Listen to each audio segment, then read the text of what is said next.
BBC Sounds. Music, radio, podcasts.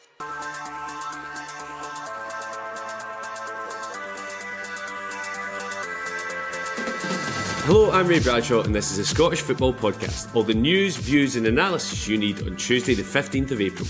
And the post-split fixtures are out. Hatate, plenty time to take a touch and score!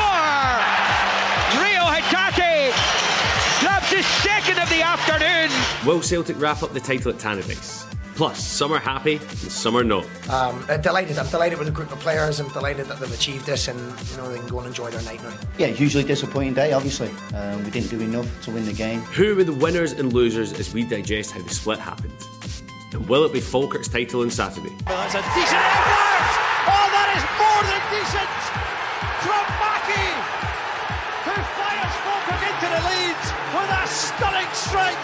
And we have a look at the home straight in the lower leagues. The Scottish Football Podcast from BBC Sports Scotland. Yes, welcome to this Tuesday edition of the Scottish Football Podcast. I've got two brilliant guests as ever. First up, we've got Moira Gordon, football writer. Moira, how are you? I'm great, thanks, Roy. Are you, how's life as a Spartans fan? I was at your ground a couple of weeks ago and when they played Stranraer, and I would say it's the first time I've seen a game of football where the ball was in the air more than on the ground. It's been a tough run, and to be honest with you, it's not been the most comfortable season, but we're still in there. The next few games obviously are going to make or break whether we get the playoffs, so it's, very squeaky bum time.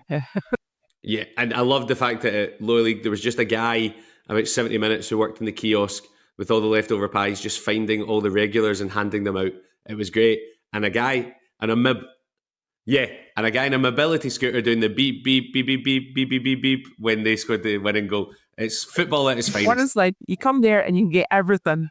Yeah. We're also joined by John Walker, analyst and coach. John, how are you?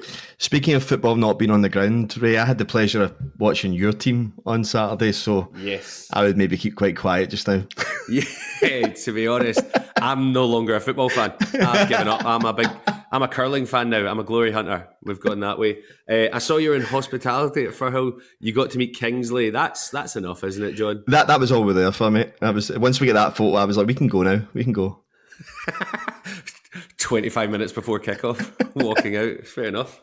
Right, well, let's kick into it because lots to discuss after the Scottish football equivalent of the Oscars yesterday as the post-split fixtures were announced. Let's start at the top, Moira.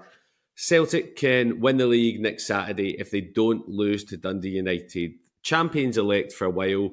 Does it just feel like we need to get this over with? Because it looked like they were going to win it on Sunday until that brilliant Yanis Hadji goal.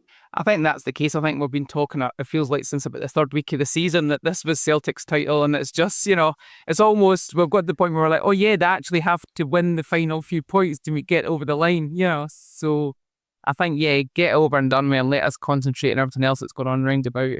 Yeah, John, as a Rangers fan, does it feel a bit surreal thinking you've lost so many games this year and Celtic still haven't won the title? Pretty much, mate. To be honest, it's one of those ones where I think, as a Rangers fan, we shouldn't even mention it. We should just accept that they won the title 6 months ago and just ignore it and play for the European spots and watch the bottom six and actually enjoy football. So let's not even mention the fact that Celtic may or may not win the title. It's done. Do you know when it was done? It was done when I paid £8 to watch Birmingham v Rangers pre-season and Birmingham popped Rangers off the park. And I was like, this is over. This is over before we've started.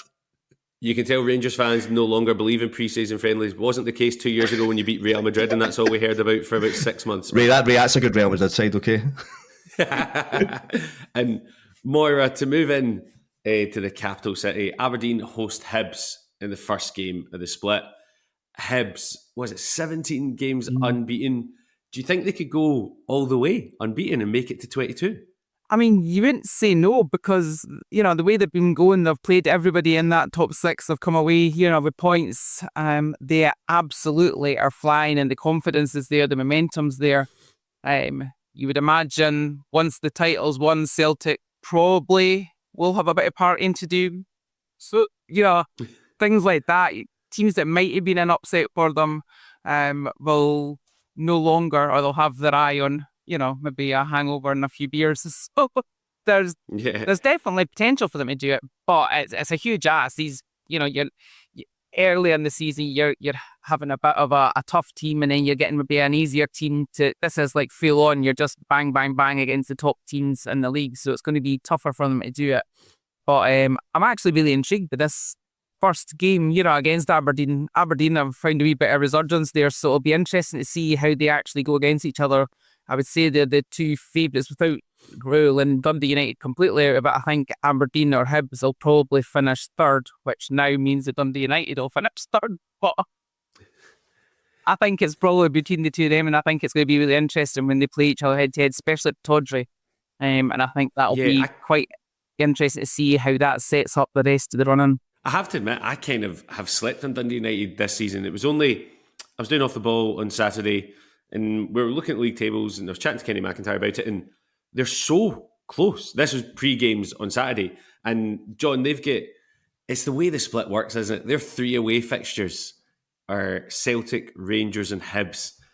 They've not really had the luck of the draw there, have they? Do you think they'll fancy their chances? To me, it's almost could be done by the 37th game, because you've got done. So Hibs play Aberdeen, then Dundee United. I think if Hibs get out of those 2 games unbeaten, Hibs take it, because they've got Celtic midweek. They've went to Celtic and played well twice, but Celtic, I reckon you're going to start seeing some squad players, because Brendan Rodgers is going to want to highlight how poor his squad is and how much money he needs to spend in the summer if he wants to stay. So I would expect a lot of their B team players to be coming through, because I know that they've appointed Darren O'Day in this new role of overseeing how B team players get first team minutes, and they made a big point of that at the Celtic convention last week. So I would imagine once the title's wrapped up, you'll see a lot of B team players playing for Celtic.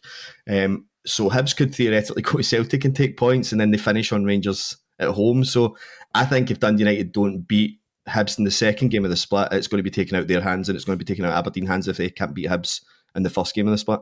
And looking at the split, John, St Mirren have got 20 home games, 18 away, Motherwell the opposite. Do you think that makes a big difference? Not really, because the time it's happening at, like, I'm looking at my season ticket, and to be honest, I don't care that Rangers have got 3 home games. I would have happily played all 5 away and just forgone the 3 home games I was due in my season ticket. So I think it only really matters what you're playing for in the split. I think St Mirren fans would have been happy to have lost a home game. Now that they're in the top 6, I don't think they really care. They've done, again, for a 3rd season in a row. I think people were slaughtering maybe the celebrations, but I don't think people understand the budgetary constraints at St Mirren and what top 6 actually means in Scotland. So I think St Mirren are kind of party time. They'll probably, I wouldn't be surprised if they maybe tried to recall the likes of like Callum Penman and maybe just started using their academy, because I know Keith Lasley's been very big on that, and they've actually been kind of sticking to that and playing a lot of their players. So I think St Mirren are just happy to be like, let's go for it, let's enjoy it. We're in where we are. We can't really catch anyone, so let's go. It's going to be one of those weird ones where I reckon Hearts are probably going to finish about 17 points ahead of St Mirren, but below them. I'll tell you, John, what top 6 means as a Partick Thistle fan. Top 6 means top 6 one season, the next season relegation. That is my experience of top 6. Moira, you mentioned Hearts there. Let's go into that bottom 6. 6 points between 7th and 11th place. This is going to be carnage, isn't it? It's going to be tense, that's for sure. And especially if, you think Hearts are probably got enough of a gap, because the teams will take points off each other. So they've probably got enough of a gap there. Likewise, Motherwell probably. But the pressures on Hearts for different reasons. It's not necessarily where they finish in the league, it's about how they perform in the last few games, because the fans are furious and they're not finishing that top 6. They look at the makeup of the top 6 with the other so-called big teams in there, and they're the ones that are languishing in the bottom half of the table instead of being where they could have been and should have been probably. I mean, they had a good chance to beat Dundee United, which is another reason I think Dundee United, but they didn't impress me that day when I saw them play at Tynecastle, so that's why I think they're maybe not going to finish third. But Hearts had chances to pick up points that day. Pop don't perform where they can, and then they'll have another game, but they're decent, and I think the fans are demanding more from them in these final games, especially against the perceived lesser teams, especially in the fans' minds. So it's about performance for them rather than actually any real fear about getting dragged into the relegation, fight, I think. Yeah, that European campaign feels a long time ago, doesn't it? And John, just finally in this, St Johnstone finished the season with a derby at home to Dundee. Will that game still be meaningful? And finally, John, St Johnstone finished the season with a derby at home to Dundee. Is that game going to be meaningful? I think it might be. I think it may be. I think we're in danger of, like Moira said, everyone's going to take points off each other. And I think you could end up pulling in Kilmarnock as well into this. And I think you could end up having the final 2 games being absolutely wild, where you've got Kilmarnock and Dundee and Ross County St Johnstone before you've got St Johnstone Dundee. I think so. I think it's going to the end. I've really liked St Johnstone as well, to be fair. When I seen them against Rangers, I was really, really impressed with how they played. Against Celtic, they were absolutely brilliant. I just wish they'd maybe picked up another 3 points from somewhere, that this would have been even tighter and would have been kind of guaranteed to go to the end.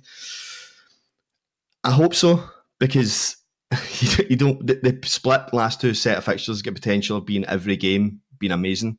And if Dundee, unfortunately, Dundee fans here, if Dundee pick up enough points and St Johnstone are going down, it's kind of killed it.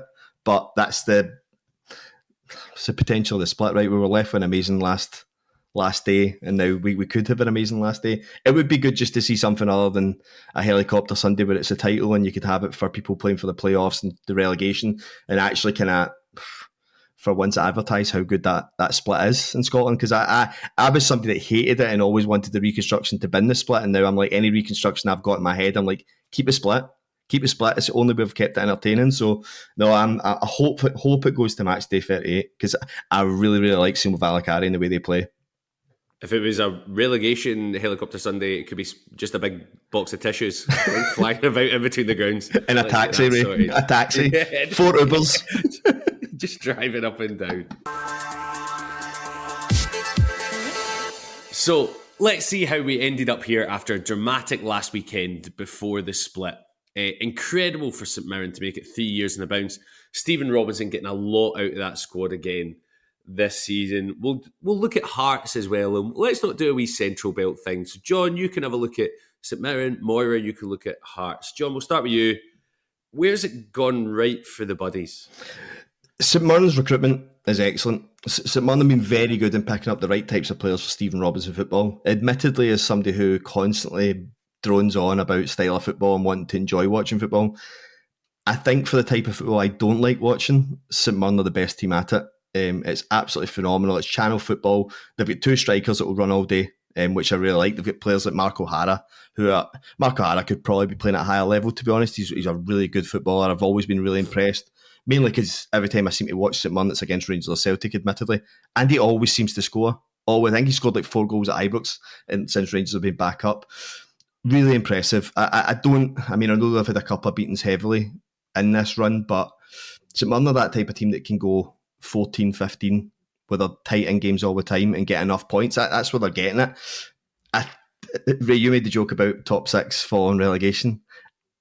I actually do have a little bit of concern about what could follow, because I think they've been just overachieving for so long with a squad that's been growing, and I wouldn't imagine that squad stays together. But introduction of people like Boyd Munns, Callum Penman, boy's name's slipping me, scored the winner against Rangers as well. There's a lot of good players in their academy as well. I know Keith Lasley's done a few bits and pieces where he's talked about the academy growing. So they're trying to use this run as well to capitalise on a bigger team and a bigger club. But again, it's just a team that's just wildly overachieving for me and continually overachieving, and it probably sums up how good a man manager and Stephen Robinson actually is, because everywhere he's went, he's been pretty successful over the time. Yeah, I think there's no kind of better nod to his man management when you think about the fact that he's got top 6, despite the fact they had to get rid of 3 players due to legal reasons during the season, which is just incredible.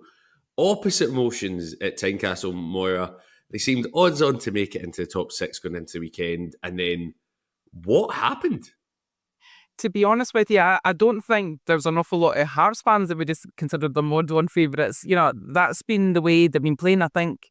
And again, they could have got it done against Dundee United the week before and should have won that game.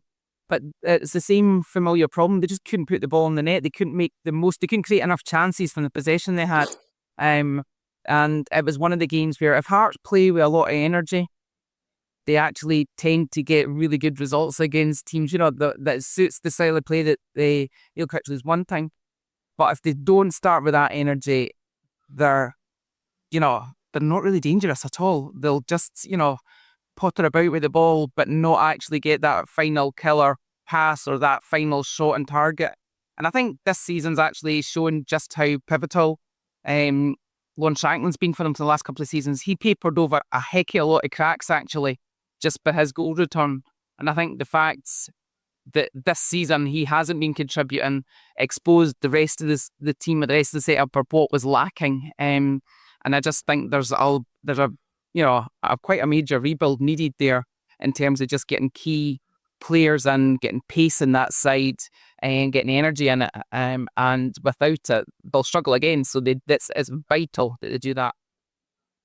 Yeah, I think it's really highlighted the Shanklin thing. A sub the last 2 weeks, which seems unheard of. What I would say is this season at Tynecastle, Hearts have done some of the finest booing I have ever heard. Like, there was the last European game. Oh, they're getting so good at it. Neil Critchley, the fans would have expected a lot more going into the season, Moira.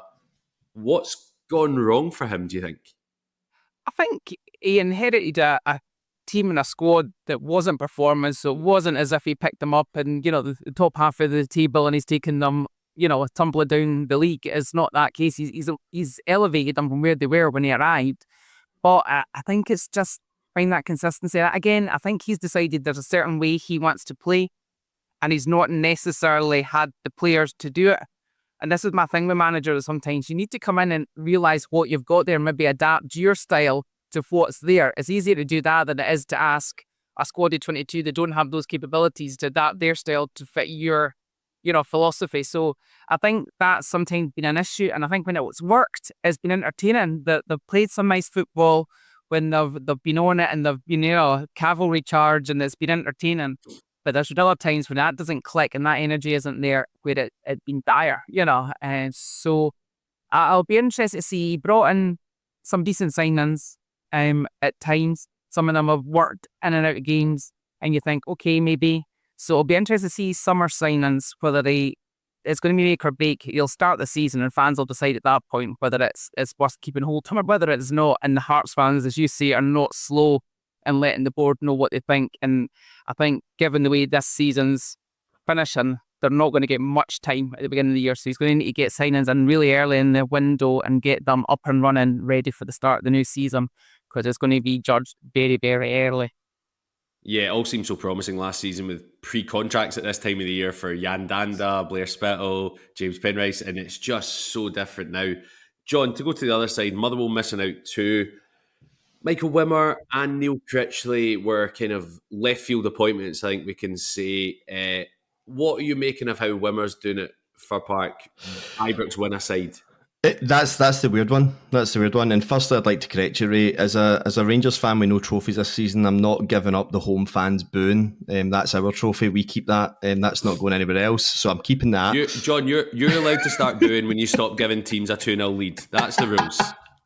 I wish we'd play like we'd already done that, Ray, to be honest.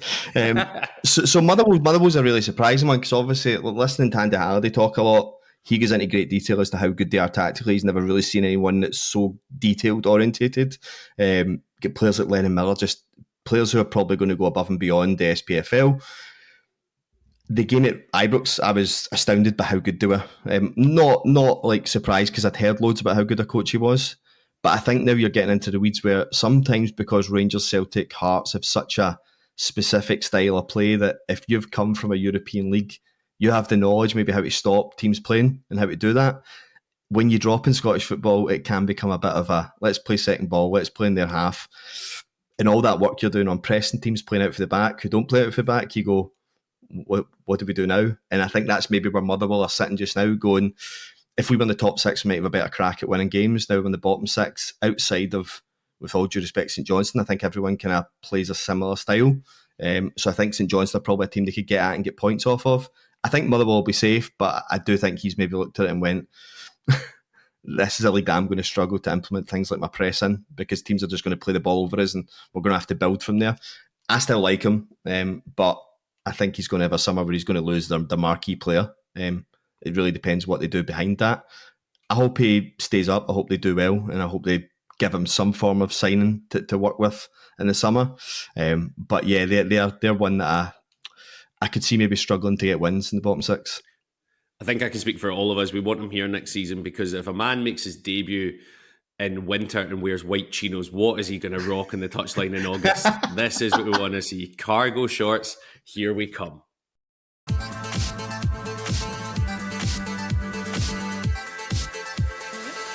And let's get into the better leagues in Scotland, because it's not just in the top flight that things have been settled. Falkirk could clinch the championship on Saturday. Again, kind of similar to Celtic, it feels like they've been champions-elect for a while since they've seen off Ayr and Livingston in a few weeks. You've got the playoffs, Partick Thistle, the Earth's greatest team, and Wraith Rovers for the last playoff spot, only 2 points in it. Both teams been up and down in recent weeks. Moira, the championship for you, Falkirk should be clinching it, and where do you think that playoff spot is going to go? It's a tough one. I think anybody that tries to predict too much in the championship all season would be, considered a bit insane. So, even the title, we talk about Falkirk have been on a flyer all the way through, but you for a while you looked at Livingston and Ayr and you thought, is there going to be a real challenge here? Is it going to be something interesting? And so I think, obviously Falkirk will do that. I genuinely, when you look at the likes of Livingston, David Martindale, you just never, he's a guy that hits time and again. It's a club that time and again is just, come up with the goods when they need to. And they're a team that don't care how to win. That's like, we talk about managers or players in a certain way. They'll adapt. They'll play any which way they need to. They won't care how ugly it is. If they can entertain, they'll do it. If they don't care. They don't care if it comes off a backside. They don't care if they thump every other player in the opposition team. They just have to try and find a way of doing it. So I think if I was going to have to bet, and it wouldn't be a lot of money I'd bet on it, definitely, but I would probably go for Livingston, just because I think they've been over the course, they've got a manager and even management team there that are wily and, have been over the course. So I think they'll probably get to that second spot and keep it, So I think, as I say, I'd bet very little money, but I'd bet on Livingston. It's such a good point, Moira, because you talk about not putting any money in the championship. I would have put money on Airdrie going down recently, John. I know you're a big fan of Rhys McCabe. Now it's a four-way tussle. There's 7 points between Airdrie at the bottom and 7th place Hamilton. If Partick Thistle stop giving wins to the teams at the bottom, this might be a bit more enjoyable. Do you think Airdrie can do the Great Escape? Nah, that maybe knows the wrong absolute, but for me that weekend there was the one that killed it. I couldn't believe, at one point Airdrie were beating Rafe. I was looking at Partick Thistle thinking Partick Thistle will take care of Hamilton today. Queen's Park Dunfermline was always a bit of a 50-50, didn't really know which way that was going to go, but both teams could be pulled in. I think if Airdrie had hung on to their 3 points, I think Dunfermline and Hamilton both winning was a bit of a kicker. I can see Queen's Park still slipping, but Airdrie then need to be perfect, which they're capable of because they've got Ayr United in the last day. Ayr United will probably be resting players preparing for the playoffs. They do have Morton this weekend coming, and Morton have still got an outside chance of the playoffs. I don't reckon they'll get it, but they're not going to lie down. So if they can beat Morton, Queen's Park are going to keep sliding, I think, but it's whether or not Airdrie can get above them, I think. Because I think realistically, if Airdrie know if they get to 9th, they've got a really good chance of beating whoever wins the playoffs from League One. But I think that weekend just killed them, just with the two teams above them picking up points. Yeah. Moira, I'm going to keep you to be our League 2 correspondent because you've seen more of it than usual. But League 1 are both clinched the title. Dumbarton are already relegated. It's the playoffs where the action is. 2 points separates Stenhousemuir, Queen of the South and Alloa. John are both winning the league. It felt like up in December, I remember interviewing Scott Allen, who's at Kelty Hearts, and 3 or 4 of the teams were within a point of each other. And then that kind of January onwards, Arbroath just ran away with it, didn't they? Yeah, I've been impressed with Arbroath whenever I've watched them. I kind of keep an eye on Callum Penman, just because he's with our agency. I've been really impressed with them. Every game I seem to watch and look back on, look at the highlights, they just look so convincing. They scored loads of goals. They're very tight at the back. I think from about 5 weeks ago, it was always going to be them that went on and won the title. Surprised they clinched it so early. I thought there'd been more of a challenge, but I think Inverness's run, where they beat a lot of the teams around Arbroath to pull themselves clear of relegation, is probably what's secured the title so early. But yeah, I think it's another one. It's one of those younger management teams that were given their first job, first chance, and they've really impressed, and it's really, really good. I hope they maybe put a wee bit more money back in again and maybe push again with certain teams leaving Well, I think if Livingston and Falkirk can leave the championship, it's kind of blown open a little bit. But yeah, very good. I'm surprised how early it's been done. But like you said, Ray, I'm looking at those playoffs. Like any team for 4 that can finish second. Yeah, it's exciting, isn't it? And if we go to League 2, Moira, Bonnyrigg Rose, I feel bad for them. 6-point deduction for the slope of their pitch in the winter. Very critical, given they're now 7 points behind Forfar. What a Scottish football way of getting relegated. Do you think that's it done for them now? I think it's going to be really tough for them, yeah. I think they probably... I mean, the thing is, I don't think it's done in terms of them going out the league, because I still would fancy them in the playoff against the Highland or Lowlands team. I think they've still got something about them, although recent results, the fact that they've really struggled in recent weeks to pick up points, it's not the momentum they want going into it. So... Yeah. 7 games without a win, I think it is for Bonnyrigg. But they've got such a strong community feeling. I think they've all pulled together so much over this fight for raising money for the slope and everything that I think that could help when you're playing that kind of cup final playoff game. So I wouldn't write up the chances of staying in the league, but I would think that they're definitely going to be in that playoff position with the Lowland Highland teams.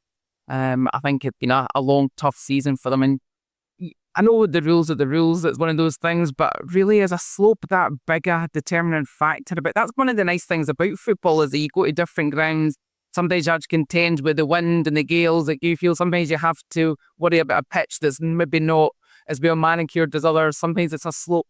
We all loved it. There've been plenty of clubs over the years that have had slopes that, add to the contours at the beginning and which way you're going to... Is part of the tactics, is part of the appeal of it. You don't want everything to be absolutely perfect and pristine all the time. You want all those different permutations involved in it. So I think it's a harsh one for them, but it's also, as I say, the rules, they knew what they were, the same as everybody else. So I feel for them, but I think they'll still stay in the league. I have to say, when I was there, I went there a couple of seasons ago, like you said, 22nd of December, howling gale, chucking it down. I didn't really notice a slope, I have to be honest. But then also I couldn't barely see the pitch because of the blizzard in front of me. And Moira, your beloved Spartans, still in a chance of a playoff spot. I mean, when you look at the top of division, Peterhead, East 5, I think it's 3-4 points between them, a few games to go. As a Spartans fan, are you happy with how the season's going? Is it stay up at all costs and then look up, or are you going for the playoffs? No, it's definitely stay up. We have to be, I think, because we did so well in our first year in the league, I think there was heightened expectations, and you hope for the same again, but it's not easy to deliver that, and especially in a really competitive league. So the fact that we secured our place in the league and then it was a case of pushing forward, I think the fact we've been in the fight for that playoff, it would be disappointing if we didn't make it into the playoffs, but it wouldn't be a disaster, but it would be disappointing because we expect a lot of ourselves.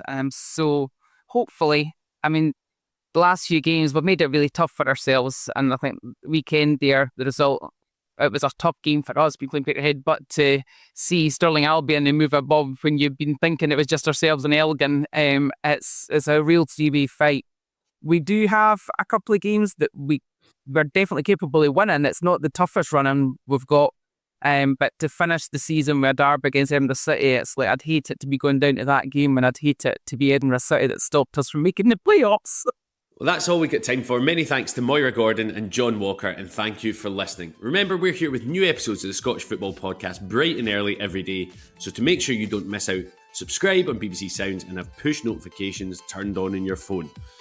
That's it. We've gone all through the divisions today. I think we've got two different ends of spectrum. We've got John Walker, a Rangers fan, just wanting the leagues to be over. And we've got Moira Gordon, a Spartans fan, hoping for the playoffs. And let me tell you, as a Partick Thistle fan who was in Dingwall, Moira, the playoffs are massively overrated.